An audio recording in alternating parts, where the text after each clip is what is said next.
Let's get one thing straight. Every massive empire, every global brand you admire started small. It started with a grind. It began in a bedroom, a dusty garage, or a cramped basement. It was born from late nights fueled by cheap coffee and an obsession that nobody else understood. This is the most romantic part of the journey, even when it feels like the hardest. You're not just building a business, you're building yourself. You're learning on the fly, becoming a marketer, a salesperson, a content creator, and a customer service rep all at once. The world sees the highlight reel, but you're living the behind-the-scenes footage, and that's where the real magic happens. Nobody is born an expert. You learn by doing, you learn by failing, you learn by trying something, seeing it flop, and then trying something else at 2 in the morning. That feeling of packing your first order, designing your first crappy logo, or answering your first customer email is pure adrenaline. It's the raw, unfiltered essence of entrepreneurship. You're not thinking about global domination yet. You're thinking about surviving until next month. You're focused on making one person happy, delivering one product perfectly, and creating one piece of content that connects. This is the foundation. Don't rush it. Embrace the suck, because the lessons you learn here will be the bedrock of your future empire. The hustle is a mindset before it's a business. It's about outworking, outcaring, and outlearning everyone else. While others are watching Netflix, you're watching tutorials on digital advertising. While they're complaining, you're creating. This relentless dedication is your unfair advantage. It's the currency that buys you a ticket to the next level. Every small win, every single dollar earned, every positive comment feels like a championship victory because you know exactly how much sweat and sacrifice went into it. Don't ever lose that feeling. Don't ever forget the grit that got you started, because as you grow, that authenticity will be your greatest asset. Remember, this initial phase is all about passion. It's about loving the process more than the prize. You have to be so deeply in love with what you're doing that the long hours don't feel like a sacrifice. They feel like an opportunity. You're building something from nothing, with nothing but your own 2 hands and a fire in your belly. This is the story you will tell for years to come. This is the part where you prove to yourself, and only yourself, that you have what it takes. The world isn't watching yet, and that's a blessing. It gives you the freedom to experiment, to be messy, and to figure it all out without judgment. Your first customers are not just transactions, they are your lifeblood. I'm talking about your first 10, your first 50, your first 100 true fans. These are the people who take a chance on you when you have no reputation, no reviews, and no credibility. They are your founding members, and you need to treat them like gold. Reply to their comments, answer their emails personally, ask for their feedback and actually listen to it. Send them a handwritten thank you note. Do the unscalable things in the beginning, because these people will become your marketing department. Their word of mouth is more powerful than any ad you could ever buy. Every interaction is a chance to build a relationship. When someone buys from you, they are trusting you. Your job is to over-deliver on that trust.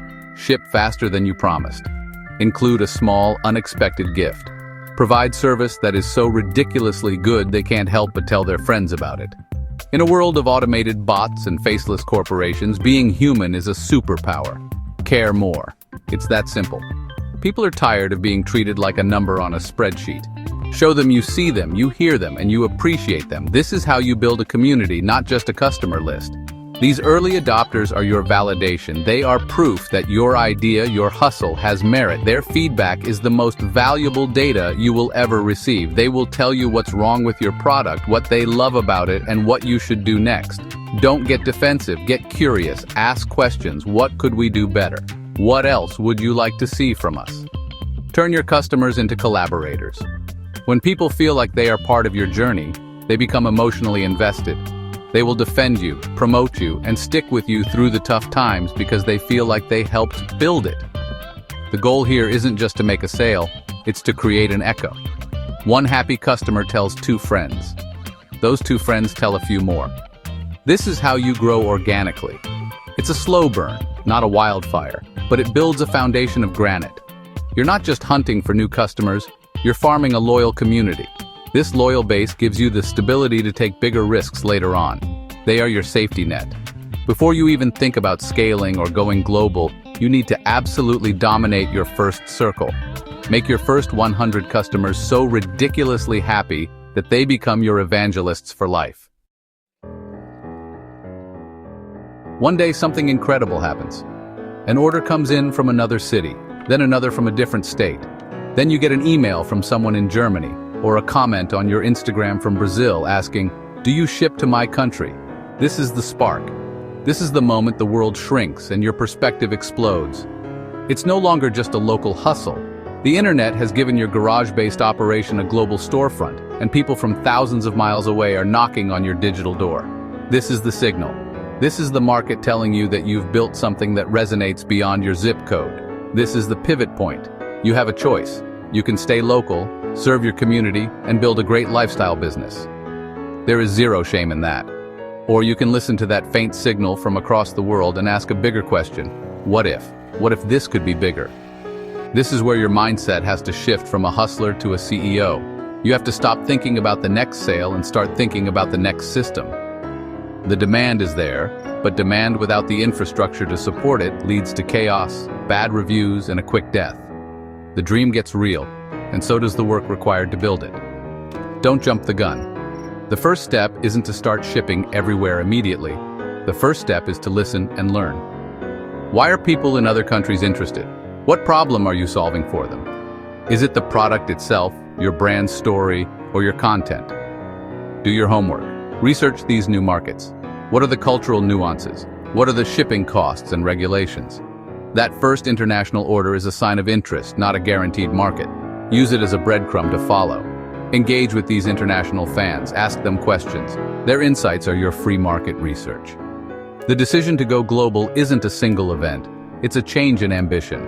It's the moment you decide to build a machine, not just keep doing everything by hand. You start looking at your business not for what it is, but for what it could become. The fear and self-doubt will be loud. Can I really do this? Am I ready?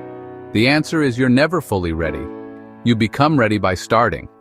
You take that first international order, you figure out the customs form, you communicate with the customer, and you learn. The ambition to build a global brand is born in that single moment of realizing the world is paying attention. Going global means you can no longer be the hero who does everything. You will burn out, period. You need to build systems. You need to build a machine that can run without you micromanaging every single part. This starts with documenting your processes. How do you handle an order? How do you respond to a customer complaint? Write it all down. Create a playbook. This playbook allows you to delegate tasks without losing quality. It's about building a consistent, repeatable engine.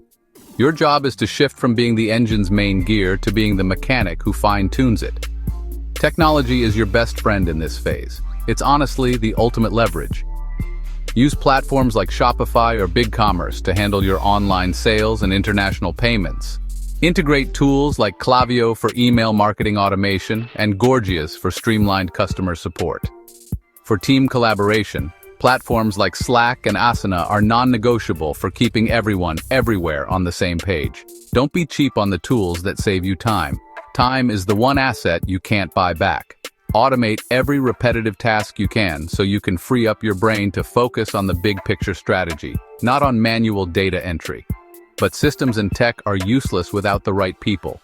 Hiring your first employees is terrifying, but it's essential. Hire for passion and alignment with your values first, and skills second. You can teach skills, but you can't teach work ethic or a genuine belief in your mission. Look for people who are as obsessed with the customer as you are. Give them ownership. Trust them to execute. Your first hires will set the culture for your entire company.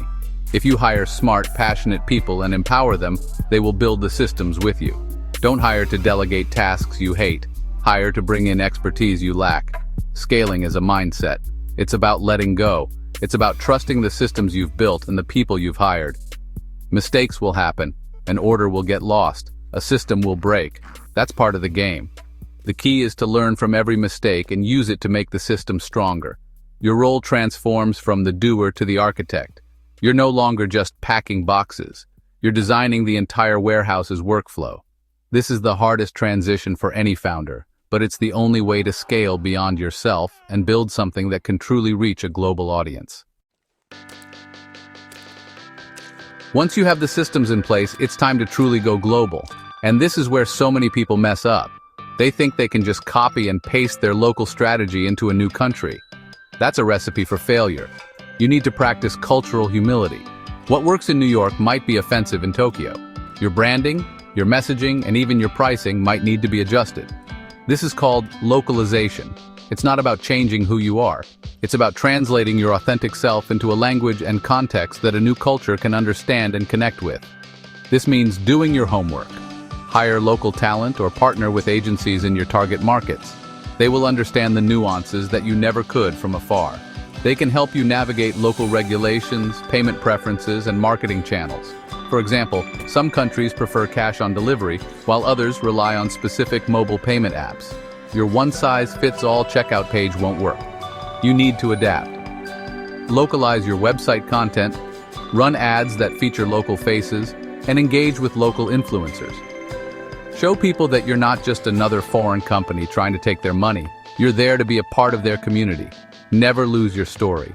As you scale, your origin story, the grind in the garage, becomes more important than ever. It's your anchor.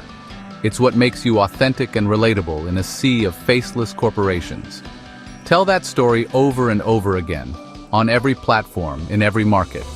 People all over the world connect with stories of struggle, passion, and triumph. Your hustle is a universal language. It shows you're human. It builds trust. While you localize your tactics, your core story and your why should remain consistent. It's the thread that ties your global brand together. Finally, remember that this journey is a marathon, not a sprint. You will make mistakes. You will misunderstand a culture. A shipment will get stuck in customs for weeks. It's okay. The key is to stay humble, listen, learn, and apologize quickly when you get it wrong. The dream of taking your local hustle and turning it into a global legacy is within reach for anyone willing to put in the work. Borders are just lines on a map. With the right mindset, a deep commitment to your customer, and the humility to adapt, your passion can resonate across continents. Now go build it.